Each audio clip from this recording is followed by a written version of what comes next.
Hi,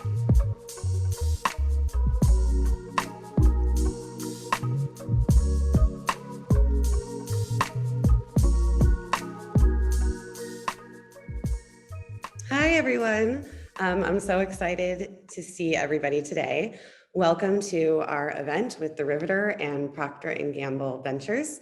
My name is Amy Nelson, and I am the founder of the Riveter. I'm thrilled today to welcome some amazing panelists who we'll introduce in a minute, but I wanted everyone to join us on stage. So Betsy and Anna, and thank you, yay. We are lucky. We have an amazing group of women today to talk with us. But before we start our talk, I wanted to tell you a little story. In 1920, there was a man in Highland Park, New Jersey, who had a problem. His wife, Josephine, kept burning herself while she was cooking. So this man, his name was Earl Dickinson, he worked for a company called Johnson & Johnson. And one day, he decided he wanted to help his wife dress her burns, her name was, while he wasn't at home, without anybody's help, because there wasn't a way to do that. And so from that problem, Earl Dickinson created the Band-Aid. Today, we were going to talk about big ideas. Some ideas might seem small, like a Band-Aid, and become something really big that can change the world. We at the Riveter are thrilled to partner with P&G Ventures to talk about those big ideas. How do we turn those ideas into businesses? How do we build what we want and bring it into the world? You'll notice that the story I told about the Band-Aid was the story of a man's idea, not a woman's. You'll notice all too often that the stories we hear about, the ideas we hear about, are the ideas of men. Women's ideas are all too often overlooked or underfunded or dismissed. So P&G Ventures is a startup studio within Procter & Gamble. And while I'm going to let Betsy tell us all about the work she and her colleagues do, I will say that one thing that they do in the service of entrepreneurs is they recognize that women need more funding, they need more resources, they need more of everything, and they really engage in the real work, which a lot of people talk about but don't do. So we are partnering with P&G on a month-long series. This is the kickoff. Our theme is open for business, because the world is open for business again, and so are we. And we're excited that you're here. And so now I want to welcome our panelists. And but before that, one more thing, housekeeping. We welcome your questions. You can ask them in the Q&A or the chat. I will try to get to them toward the end, but ask throughout whatever comes up, whatever you want to hear. You've got some amazing resources here. And so I would love all of you to introduce yourselves. Betsy, do you want to go first? Sure. Thanks for having me, Amy, and thanks for the partnership. My name is Betsy Bluestone, and I lead scouting and partnerships and go-to-market within P&G Ventures. P&G Ventures exists to build new businesses in categories where P&G doesn't already compete. And we partner with entrepreneurs and inventors and startups to discover and create products, brands, and businesses that really address those unmet consumer needs. It's my job to find the technologies and brands and capabilities that we build those businesses from. And so that's who we are, and that's what I do. Thank you. Anna, do you want to go? Everyone, excited to be here. My name is Anna Palmer. I am a general partner at Flybridge Capital, which is an early stage seed fund. And then I'm also a co-founder of XFactor Ventures, which is a fund specifically focused on investing in women, which Amy and Jules are also a partner of. And then in my past life, so I'm a two-time founder. I'm currently chairman of Doe, which is a marketplace to shop and discover the best up and coming women-owned products. And then prior to that, I have a marketplace company that I'd sold in 2016. Ambika? Hi, it's so nice to see many of you again. Jules and I met a million years ago. I'm so honored that you remember me. I had just started Armoire, and so nice to see the rest of you. So I work on a company called Armoire. We are a curated rental service. So basically we built the dream closet. We use a combination of your feedback and algorithms to take our hundreds of thousands of items and recommend things to you that are going to fit you great and light you up. You keep it as long as you want, and when you're done with it, you send them back to us. So if people are curious about 100% return business, I'm currently running one of those like a crazy person. We're trying to build some exciting technology, and I spend a lot of time with amazing women, which I feel very fortunate about. So lovely to be here and nice to meet all of you. Thank you. And Jules. Ambika, you are unforgettable. Come on, for sure. I need to hop on your product though. I'm really excited for you and where you've gotten. And I'm for Anna, I'm actually wearing a Doe shirt from your former business. It's really cool. It's just like color block shirt. I really like it. I founded and ran the Grommet, which was and is a product launch platform for amazing products, many of them from women.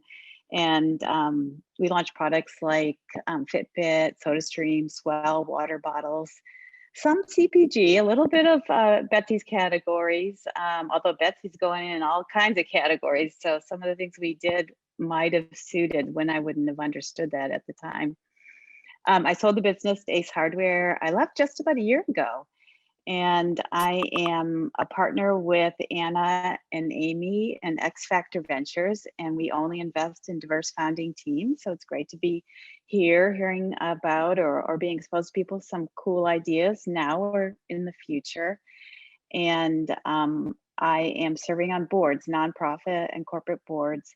And I just joined an advisory committee in DC to advise our legislators on antitrust and access to markets issues. So folks like Amy Klobuchar and David Cicilline is my new little side gig, which they need to hear from entrepreneurs. So that's my job, just tell them what's going on.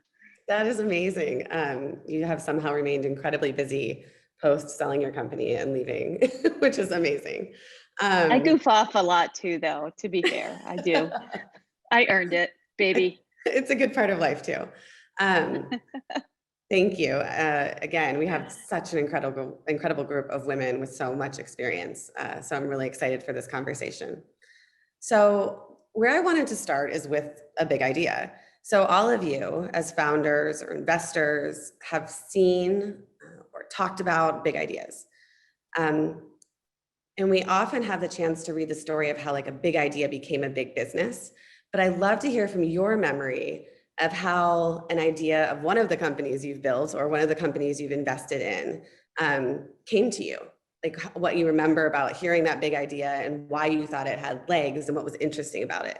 Vika, do you want to go first? Sure, I'd love to. So I think for me, Armoire is my big idea. And so when I hear that question, I immediately think of the crazy person that I was and am to think that I should run after this one. At the time, it seemed like a simple problem. Lots of stuff in people's closets. They seemed really unhappy with all the stuff and they wanted more stuff. It's like, there's got to be a simple solution to the problem. And so one of the things that I think I visualized at that point, which I continue to think about, is like, what is the simple part of that problem that I can solve in a time frame that I understand? A day, a week, maybe a month. Anything beyond a month I find difficult to understand, and sort of like take apart the steps of it that I could at that point. So in the early days, it just meant talking to women like you to see whether you also had the problem. And even that was a big, scary step about my big idea at the time, because I was putting myself behind this kind of crazy thing called, recycled clothes or reused clothes. But that was a big step towards my big idea. And now, there are different steps, but they're still the things that I can understand in the scope of time that doesn't terrify me. So I'm always trying to make sure I'm stepping into the canyon, and I don't like any kind of like visualizations of jumping off of things. That like doesn't work for me. I hear that. Stepping into the canyon is a good way of looking at it. Betsy, tell us about a company that you got excited about at P&G Ventures and decided to work with. We have built all different kinds of businesses, beauty device businesses and non-toxic insecticide businesses and eczema and psoriasis businesses and all different kinds of things. But probably my favorite is the menopause business that we built. And initially the brand was called Pepper and Wits. It's now called Kindra, but the sort of roots of that were in this massive unmet consumer need, right? This fact that there really were no menopause brands, and yet 51% of the population was going to go through menopause or had gone through menopause. And so just a massive market. And as we started to look into it and understand the fact that many of the solutions didn't work, there weren't a ton of solutions that were out there. And then there was the whole hormone replacement therapy that legitimately didn't work for people, and other people just chose not to go that route. And so this wide open space for us to play. And I think it excited everybody on the team, but I have to say all of the women in our organization were particularly motivated and excited to build the future we were going to live in. So that's one of my favorites. Do you remember when you first learned of Pepper and Wit? I know it's a different name now, but do you remember how it came to you? Yeah, so I had actually just joined the ventures team, and there were a couple of amazing founders who were working more entrepreneurs within ventures that had started working on the business. And when I walked into the space that our office is in, I walked in and there were just papers all over this massive table, and they were looking at different names and different artwork for what it was going to look like and what would appeal to women and what were the businesses we were going to be in, or the symptoms we were going to try and solve of the 65 symptoms that disrupt women when they're going through menopause. And so that was kind of the moment where, and in my job, which is, going out and finding technology externally, that was the point at which I was really excited about it and what we could do and what technologies we could bring to help women. That's very cool. I want to ask Anna and Jules a slightly different question about the big idea, because both of you have built multiple companies, but you can give an example from one of the companies. But how did you, when you had a big idea, move from that idea to a business model? How did you take it to that next step? And this can be pretty prescriptive because we never talk about it that way. I remember when I started the Riveter, I made so many lists and spreadsheets, and one of the things I did to find investors was I made a spreadsheet of I lived in Seattle, and I made a spreadsheet of all the Seattle area angel investors.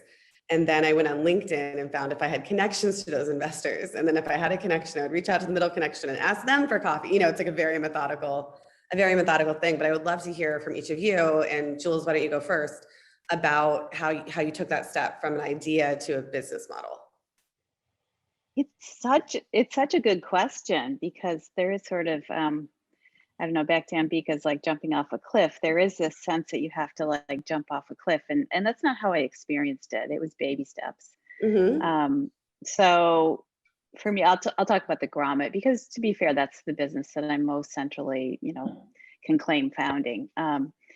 And I remember I had just left a startup I was running and was hanging out in the lobby of a venture capitalist office networking. I thought I was going to get a job, and I was kept waiting a little bit with an entrepreneur, and so we were chatting, and I mentioned this problem about products getting launched into market, that product launch was broken, that retail was afraid to take risks on small businesses, new products. They had a lot of reasons, smart reasons why they were afraid to take risks, but I could see that technologies were forming to make it easier to create new products.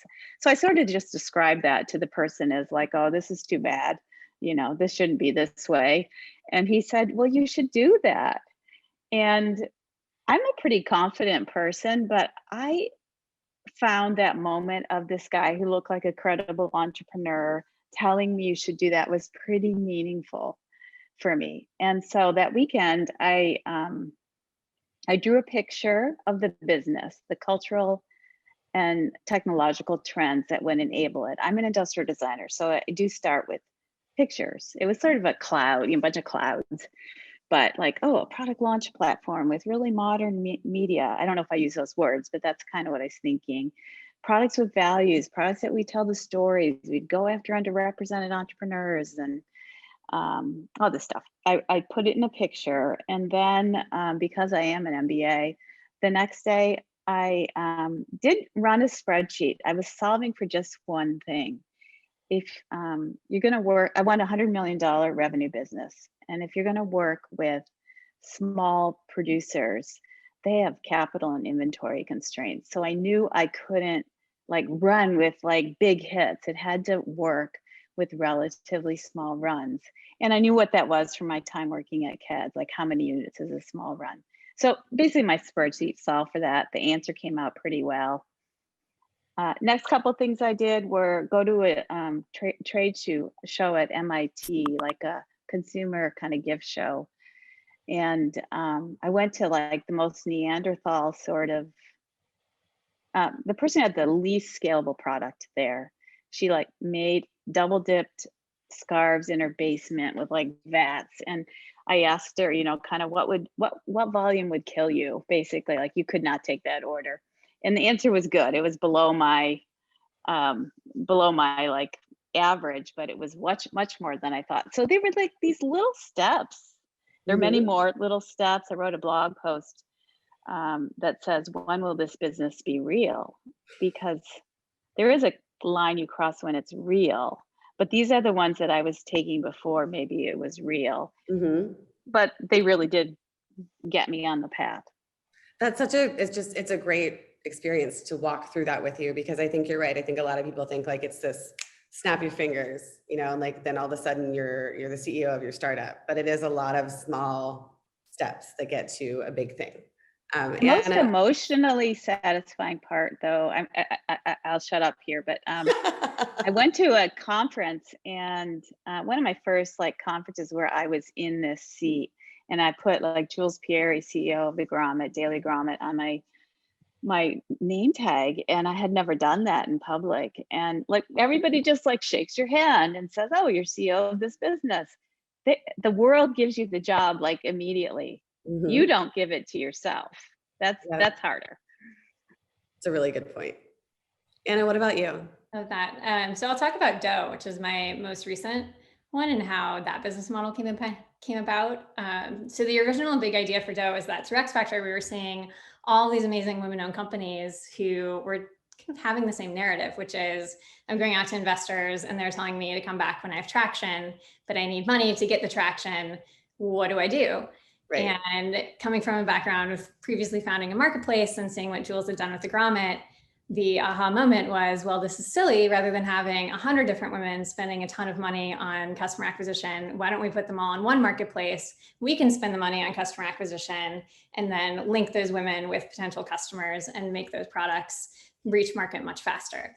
And so that was the thesis behind it. And then I knew from watching Jules just how hard that business was. And so one of the other thoughts that we had early on is that we'd really like to have some other revenue stream besides just transactions. And so we had a membership model baked in, but for that VIP membership to work, we knew women had to pay for it. And so I can still remember our first moment was my co-founder and I were sitting in Mead Hall in Cambridge, and we just created this really simple landing page that said, let's get women the dough they deserve.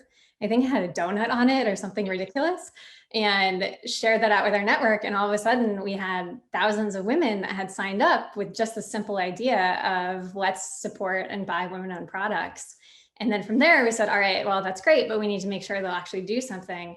So our next step for that was we created a list of women and had about 300 or so t-shirts made that said Determined We Rise, and did a social media campaign to tag your favorite women-owned business.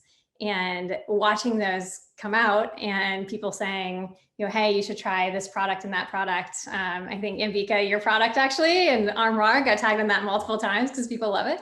And seeing the activation and just how much excitement there was, that told us, all right, there might be something here. And then from that point, we decided, okay, let's go and try to make a business out of this. And then our next step was kind of similar. Like we had a mailing list where people could see the products and then evolve to the marketplace from there. But it was definitely a gradual thing. And like you said, Jules, it's like you can put that on your name tag, but there is a point where it stops from experiment to becoming real.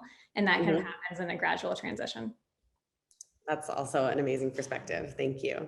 I want to next go into something I was going to say for the end, but I think it's a good perspective now that we've talked about these big ideas that we've had starting companies or that we've funded. Did you ever have an idea that you thought was the big idea that you thought could become an amazing business, but then decide to abandon it? And if you did, like why? Why did you make the decision not to abandon it or to abandon it?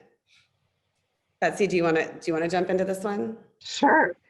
So I'll tell you, we're in the business, P&G Ventures, as I said, is really a startup studio. And so, but our job is to create billion-dollar brands. That's what we do. Any brand that is smaller than that, it's really hard to get attention in a big company. And so we know it has to be sizable. It's why we go after huge pain points and big markets and all of that kind of stuff. But I would say on a weekly basis, we realize we need to pivot. And quite often we realize that what we have isn't going to work. And so we celebrate what we learn. It is hard for all of us to move on. We had this sort of mantra over the last year that we were going to celebrate failures. And then we realized that we were in an entire company full of people that nobody thinks that failure is something to celebrate. We just couldn't come over the cultural barrier of that. And so then we said, well, we need to celebrate what we learned and talk about what we learned and the fact that we learned it and we learned it fast and we moved on and, we didn't belabor the process. And let me just tell you, things come back all the time. So, it is, sometimes it's because the state of the art is in a place where when we go out and we start looking for solutions, there really isn't anything that we think is going to be superior, or we don't think we can build something that's going to be superior. And that's a mandate for us.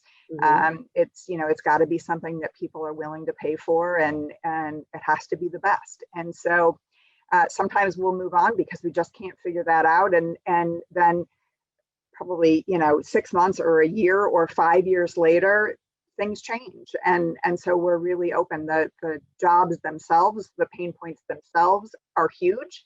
And so, when the technology gets to where it needs to be, we go back, but we move on from things that we think are amazing every single day. Does anyone else have a big idea that they've let go of? I can jump in there. So the original idea of fashion project, my first company, it was previously named Swapfish, and it was a kids clothing and toys marketplace swapping thing, which is the world's worst name, by the way. That tells you how much I was in entrepreneurship at the time. But there was this really interesting moment when we had worked on that. It was designed, the site was beautiful. We had started to get the list of people who wanted to use it. And I realized as a founder at that point in time, I was 24 coming out of law school, and it just wasn't my business to start. I didn't know anything about what that life is like. Now I do, because I have a 3-month-old that you might be able to hear in the background of this. But that wasn't my business. It was somebody else's business to start. It's still a remarkably hard problem as to how you can clean out your closets and swap those things. But it wasn't mine. And so through that process, stumbled upon, actually, there was this more interesting problem, which was, what do you do with the affordable luxury things in your closet that you want to donate to charity? And it's another story as to how it went from that business to that one. But the moment we got there, I realized, oh, that's me as an entrepreneur, and I have unique insights there that other people don't have. So therefore, I should start this and not try to solve all of these other problems. And so if there's any advice I have coming out of that, it's something you're going to work on for the next 10 years of your life. And so you have to really make sure that that company is yours to start and not someone else's. It's like perhaps the most important job decision you'll ever make. Sometimes we think a lot about when we're seeking employment, like the kind of company we want to work for, the boss, all of those things. And when you start a company, it is so important to be obsessed with the idea and love the idea and it makes sense to you. I don't know if I've ever told you this, but when I was a lawyer and I was thinking of starting, I wanted to leave and I was going to have my own legal practice, but then I was at the time really struggling to get my children to sleep. And so I was obsessed with how children can sleep. And I hired a woman who was a sleep trainer on the phone to teach me how to teach my kids to sleep. Mom of the year. But she did, and she taught my kids to sleep. And so then I was like, wait, everyone should know about this, and we should make it affordable and accessible and like a platform. And I came up with a name, Big Baby Love. I had a logo, and like I was going to do that. And then I realized that like I cared deeply about getting my kids to sleep, but I did not care about getting anybody else's kids to sleep. And that I didn't want to work on that problem repetitively for the next decade. I probably wouldn't have funded that one, Amy. So I'm thankful that with that name that you ended up pivoting to the Riveter. But along those lines, and thinking about that and thinking about the big idea, which becomes a product or a business, one question I think is really important for everybody to think about when they're thinking about their big idea is when and how you start to think about who would buy it or who would use it. And, Bika, I'm really interested in hearing from you, like, how did you start thinking about like, okay, who is going to rent clothes? Yeah, that's a great question. And so I was personally very obsessed with this question because I had come from a startup recently that had all the pieces. It was incredibly well-funded, amazing humans, most of whom I still know, so super talented team, and never quite crystallized on an idea that anyone wanted to buy. And so that was like my driving kind of like fear, I guess, coming into Armoire, which somebody articulated to me the other day, which I think is not particular to me. I think a lot of entrepreneurs are like this, but we tend to be excitable creatures. I love things. Like I'm instantly obsessed with them and I think they're amazing. And so her kind advice was like, so when you guys like dive into this next thing, make sure that there's one other person other than Bika who thinks that it's like gonna change the world. So I was like very excited about Armoire, but having that knowledge of the fact that like we had tried very hard to like make this thing work, and that possibly just the people working on the team were the excited ones.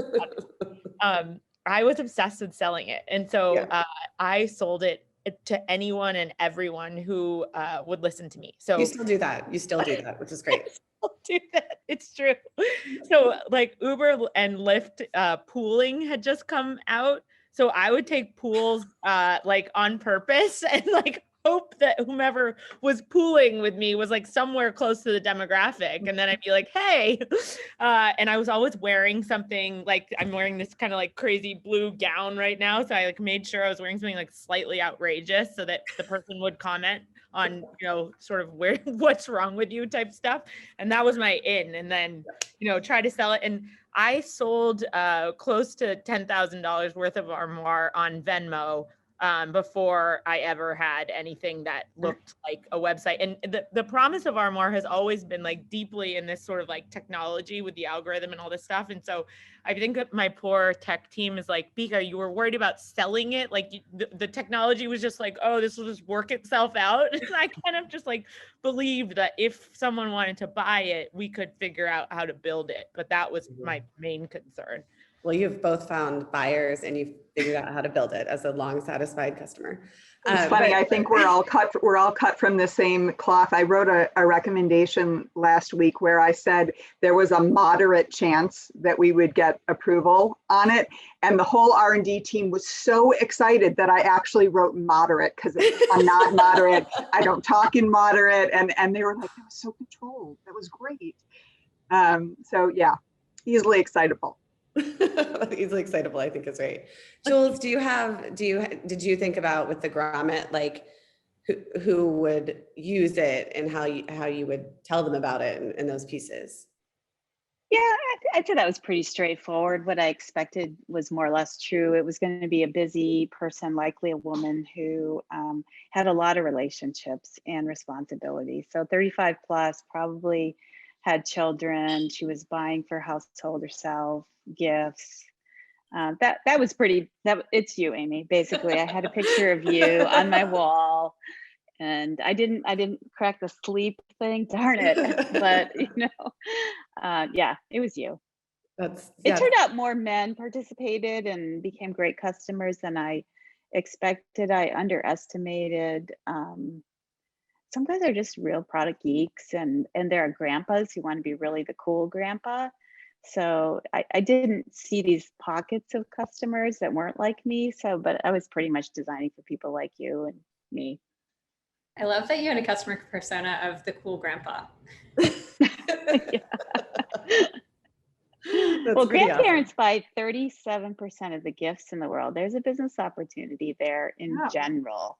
Mm-hmm. You know, this is a way they connect. They don't want to be fuddy-duddy. Gift cards are a fail to them, a lot of them, you know, and so they want to know what's next. And we made a lot of grandparents look really cool. That's awesome. That is very cool. This is a question that I think is not talked enough about, but is critical to any big idea and bringing it to life. Who helped you in the early stages? Like, and how? Does anyone want to tackle that one? Amy, you helped me. Well, this was not a setup. I did not mean for her to say that. No, but like you helped me too. It was an interesting, it was an interesting symbiotic relationship. But how did I help you? Well, we were both very young in the journey. And so you helped me in so many ways that I'll focus on two. One was as a person and as a confidence booster and as a true believer. You guys can still tell she's still my true believer in all of the moments, you know, where I was not a believer. And so like the value of that, I think, cannot be understated. Even the most dedicated and excitable entrepreneurs, you will find yourself on the floor cleaning up your mess of your own tears with more tears. And having somebody who is the foil to that, who reminds you of like what you look like on the good days and like where business is going and all that stuff. I mean, having a person who is that to you, who you really trust, right? Because like, I think you'll have a lot of like rah-rah cheerleaders, but somebody who understands your business, believes in you, that kind of stuff. So you were that person for me and still are. And the other thing that was more tactical was that Amy has an incredibly generous spirit and a big heart. And again, I think like you'll find this in a lot of entrepreneurs. And so she shared all the stuff she had with me, which namely at the time was a big space where I could get to know customers. And so just that kind of like ability to accept help, I think was the little part I brought to it. But looking for people around you who want to help you, that have both like spirit and time, as well as like stuff that you need.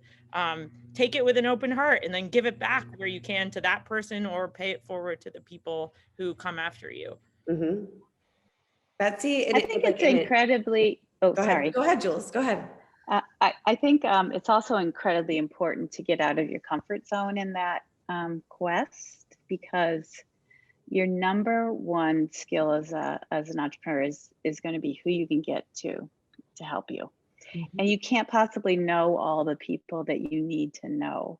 You're going to start with those people, and hopefully you've built a reputation as a person worth helping, so you can draw on the relationships you have, but you're going to build new ones. And I wrote a book called How We Make Stuff Now that's about how to build an entrepreneurial venture. And my favorite, or the chapter I'm most proud of, is the one that's about this, like, how do you get help? How do you build a network?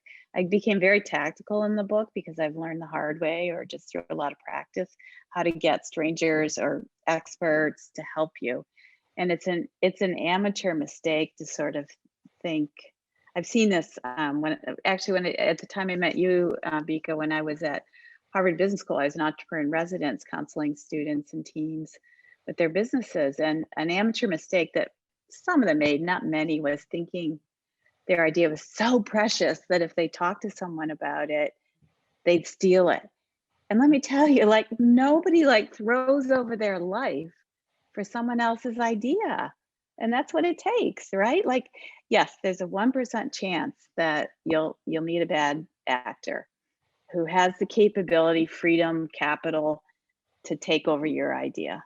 But it's a 1% chance. And you give away all those 99 chances for help to avoid the 1%. So don't be that person. Like, go get help as much as you can. Protect your IP, of course. if you can, if there's IP that's protectable, but don't be that person who kind of shrouds your idea and therefore doesn't progress. Related to that, I think sometimes that help can come from the most unexpected places. So in my journey, my co-founder and I were both outside of the fashion world, and my first company was very much in fashion, and we knew we had to get connections there. And so we had found an auction on Charity Buzz, and we bid on it to have studio time with Zach Posen, to have him give us a tour. And so we were paying, it was like, all right, if we pay $600 for this, it goes to charity and it gives us access to this fashion designer, maybe something will come out of it. And we used it as a pitch meeting, which I'm sure he was unexpecting. But he ended up introducing us to his mom, Susan Posen, and Susan became our fairy godmother that navigated all of the fashion world for us. And the Fashion Project would not have existed had Susan not pitched in to help us. So everything from connections or translating conversations that we didn't, or telling us what to wear for meetings, like all of that. And so to your point, Jules, I think don't underestimate the amount that someone is willing to help you. And if you're willing to put yourself out there and make that ask, sometimes help that will fundamentally change your business will come from the most unexpected places.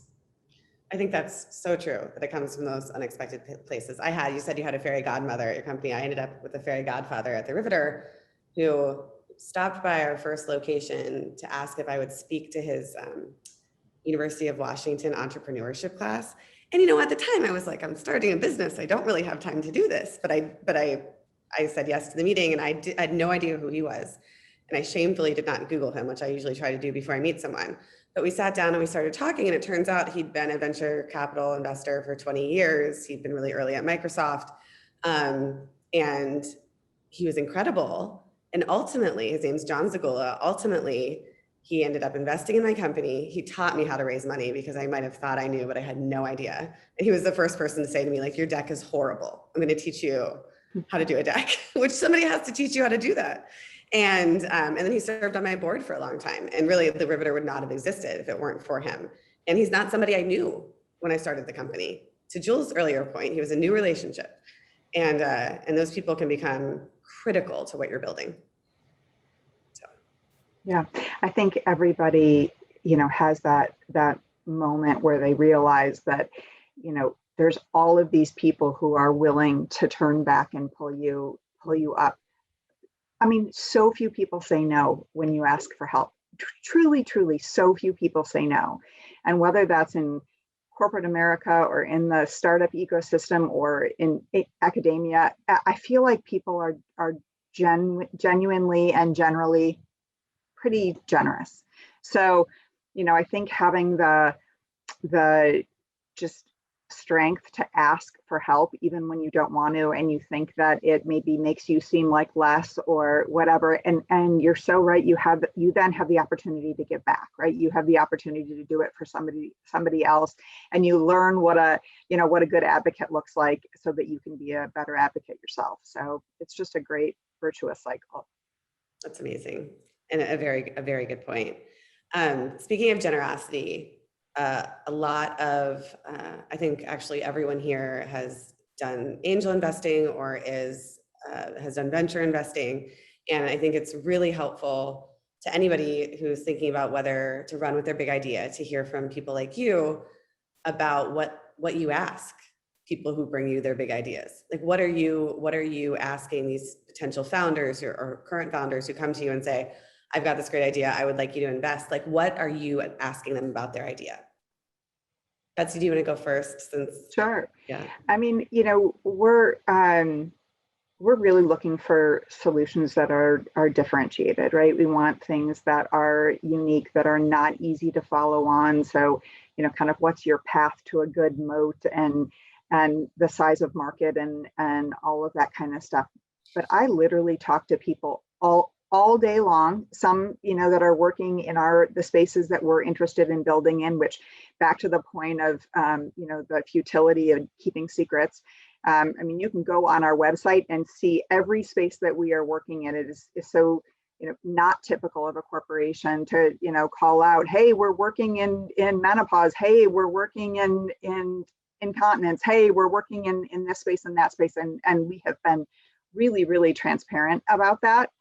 And so anyway, I think that there is, it's just a ton of potential to, to kind of get out there and be honest about what you're looking for. And there's a lot of potential.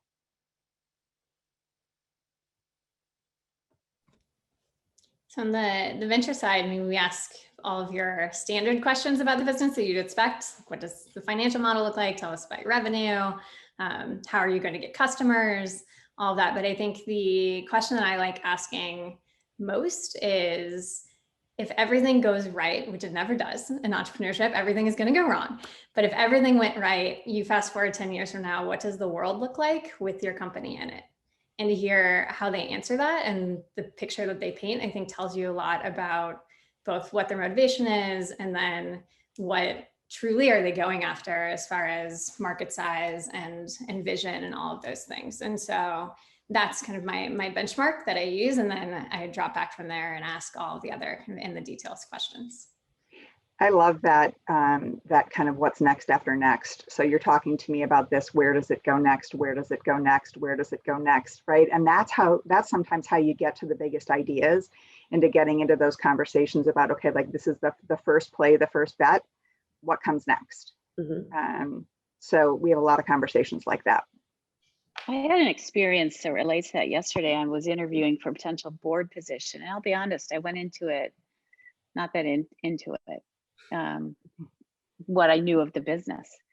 And it was a little accidental, but the CEO said the thing Anna and Betsy just talked about, something I couldn't foresee. I was like, oh, now, that I'd be excited to work on. Mm-hmm. So I wouldn't hold back, I guess. He didn't realize that he had that effect on me, but he was trying to sell me. And so don't hold back, I guess, is what I'm saying. If you're the person in the entrepreneur's seat, about being like, get ahead of Anna's question even, right? Why not nail the question before she asks it? Because that's probably what you're working for anyway. You're not working for next year. You're working for, Betsy to be excited about the 10-year thing. I think that's very true. Very true. Bika, do you want to add anything to this one? I think it's such an important question. Yeah, I mean, so I've sat on both sides of the table, and like one thing that I think sticks out to me, and this is like at very early stage, and we kind of talked about this earlier in terms of how to pick the business that you're interested for. I'm always looking for how obsessed people are with it, because if they are smart, which you try to figure out in the 30 minutes that you have or whatever, you believe a smart person who really wants to solve this problem will figure it out. And I think passion is sort of like an overused word. The way I would like re-say that is like, how curious are they, or how kind of like, how much does this problem matter? Like, I think your sleep with your kids is such a great example. Like, I would have been all over you at that point, because that problem is really driving you crazy. I think yeah, it really does. Like, how long is that problem going to drive you crazy? So maybe I would like poke at that. Like, is she going to get over this as soon as her kids stop sleeping?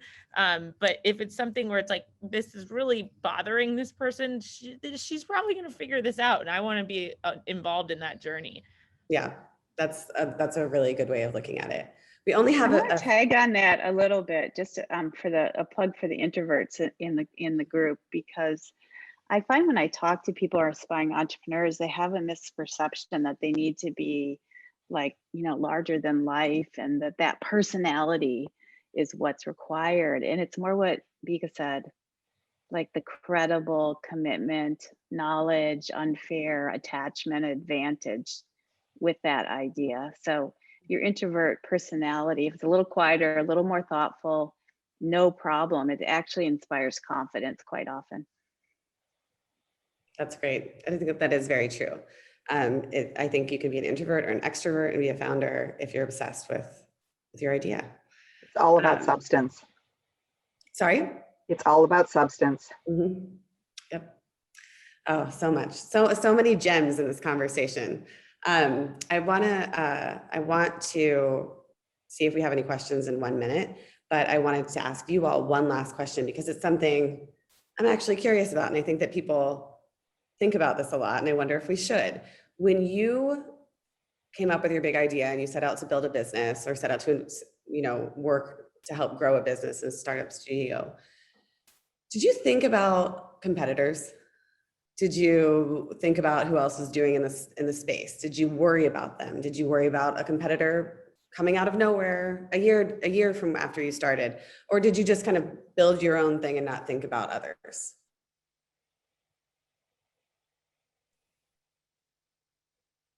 I'll jump in.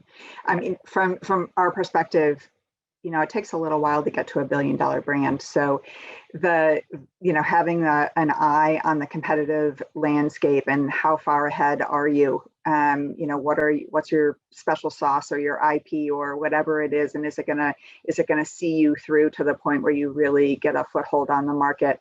I think is really important. Now, I guess it depends on what size business it is that you're trying to build. You can make a heck of a lot of money with, with something that people just love. It doesn't have to be protected or totally differentiated. But in the game that we're playing, it definitely is a major factor what that competitive landscape looks like, and are we actually creating something that's better? Mm-hmm. Because you might have an interesting perspective on this because. Yeah, I kind of have I was looking for a different word other than a hate. I have love-fear relationship with my competitors, should we say that? Because we're in such a small industry. So rental will do about $1 billion in revenue, and compared to women's retail, which is $1 trillion industry, we're all kind of on the same side of the table in that way. So from that sense, my competitors give me confidence and strength, and we're all kind of spending collective dollars to help people understand that rental is a way to go. So, and in the very early stage, it certainly gave me and my investors and my teammates kind of a little bit of confidence that we were not sort of, on an island by ourselves. That said, of course, e-commerce is an incredibly competitive space. And so, I mean, at a super tactical level, we are competing for every bit of eyeballs, and my money from my pocket is going directly, up into an auction that we're going to fight for. So I think it's it goes both ways. It drives us to be better and more innovative and to keep fighting, which is for my personality, I like that. I can't imagine being in a non-competitive industry. So I guess it's it's not a one or the other. I want to ask an audience question before we let everyone go. It's a great question from Mara. How has the pandemic changed the type of big ideas that you're looking for? I think this goes to the investment side of things. So how has the pandemic changed that, if at all, for any of you? Anna, do you want to chime in?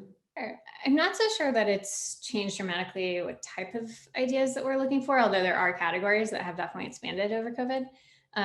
It has dramatically changed deal dynamics though. And I think it's made it to where anyone can meet any investor much faster, which is great on some dimensions. It also means, just from us, I don't know, Betsy, maybe you agree with this as well.